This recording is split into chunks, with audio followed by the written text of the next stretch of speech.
Hi there, I'm Joey. I'm Jacob. And we are watching Star Trek for the first time. Last time on Star Trek, The Space Face.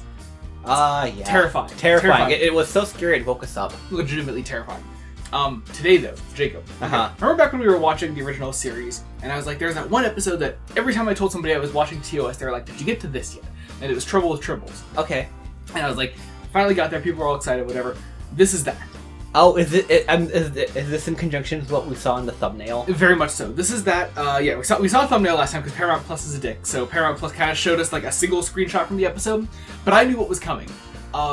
Every time I tell somebody I'm watching early TNG, they're like, did you get to this yet? I'm like, I have not yet. I will tell you when I get there. This is that.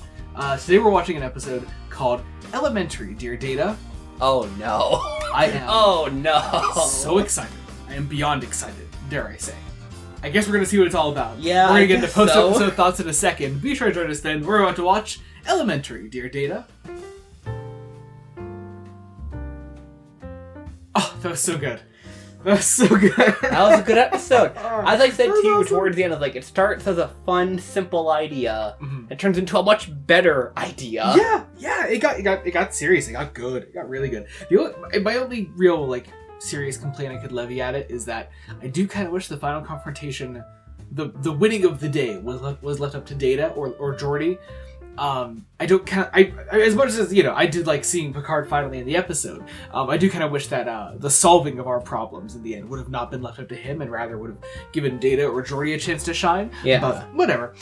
Otherwise, phenomenal episode. Wow, I loved this. Maybe it's up there. It's one of the best of the show. It's one of the best so far. It's not hard to become one of the best of the show, but it is one of the best of the show. Yeah. So good, in fact, that it appears on a couple of our lists. Oh, yay! I think that's the first time hearing it this time. First one for our overall overall lists rather than just the singular season lists. So, but of course it does also appear on my friend John's list for their season 2 list. It shows up as number 3 of their top 3. Okay. So it is their third favorite of the season. Otherwise, it is. Ooh, I forgot to look at it ahead of time. Here we go. It is number 9. No, number 8. Okay, number 8 on the Screen Rant 2023 list. All right. It is number. That's it. That's it. I think that's it. Double checking the list right now. I forgot to pull it up ahead of time. You know what, though? You know what? Even if it's just the one, it's a yeah. Well, the fact that it makes it on one of the top 10 of the overall show, I think is pretty cool. I think that's really great. So yeah, one individual list for the season from John, and one from Screen Rant. I mean, hey, it's well liked, and I think one of the first time that we've really seen an episode that we've really loved show up on one of the overall lists. The other time was when I didn't have the list ready yet, and we had where no one has gone before, and we weren't super huge on that episode. Yeah. But otherwise, it's great. Obviously, once again, I think we've mentioned it before. Data being a neurodivergent coded character. Data's hyperfixation is something that exists. We had Data loving Sherlock or learning of Sherlock in one episode before, and they were obediently obsessed with they Sherlock. were hooked. It was great. And then in the meantime, apparently Data has read every single Sherlock thing ever, which I totally believe that happened. And has memorized every detail. Yes. So the second that him and Geordi are thrown into one of these Holmes mysteries, Data just figures it out immediately. He's like, oh, cool, pictures in the pocket, whatever. I've listened to all the audiobooks of every Holmes adventure, and I couldn't pick that one exactly. But Red-Headed League is in there, gets represented, which I think is very cool. Yes. Especially because Red-Headed League seems like a shorter length, not as easily recognizable Holmes story. Yeah. But yeah, it's very cool. I love that. And but I do love the thrust of the episode. Yes, I do love also that. Yeah, that Geordi. This is a great episode for Geordi as a character as well, because we haven't had many Geordi episodes. We had a fair few Data episods. Mm-hmm. The only thing that comes to mind as far as Geordi goes is Arsenal of Freedom, where he was in charge of the ship for a little bit. But that was about it.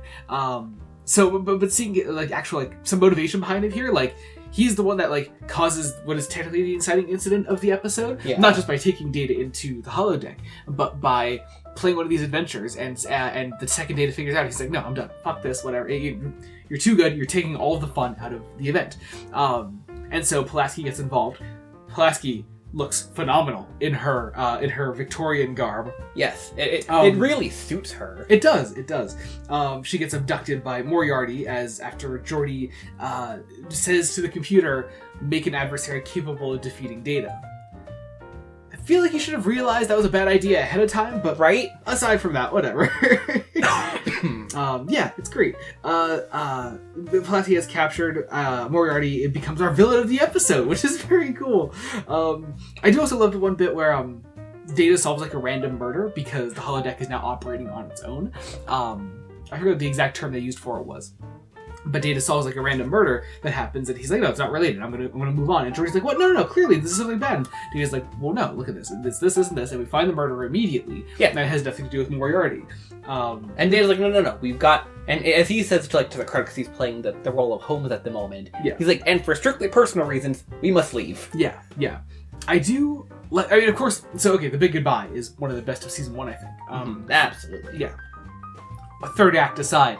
The best thing about that third act is one of the best things about the episode is that there's that idea that of that one gangster that talks to Picard and he's like, hey, when you leave and will I cease to exist? What will be waiting for me? And the idea is nothing. But here we have a character in the holodeck that becomes all too aware of that. He even creates like a pseudo computer. Yeah. That can affect the ship. Yeah. And what I really loved about Moriarty's character arc throughout this is that he not only learns of it, understands it, and grows to accept it then. He accepts his own demise towards the end, which I find really, really interesting. Once again, my little quibble of like Picard being the one to save the day in the end aside, I did like that the line was essentially like Picard is not seeing this guy as a straight up villain. He is just a construct of the holodeck, and he doesn't really know any better. And so when he says he's like, I don't want to die, Picard's like, I don't want to kill you. That's not my job. That's not what I'm here to do. My job is to just get the ship back in my hands, mostly. Yeah.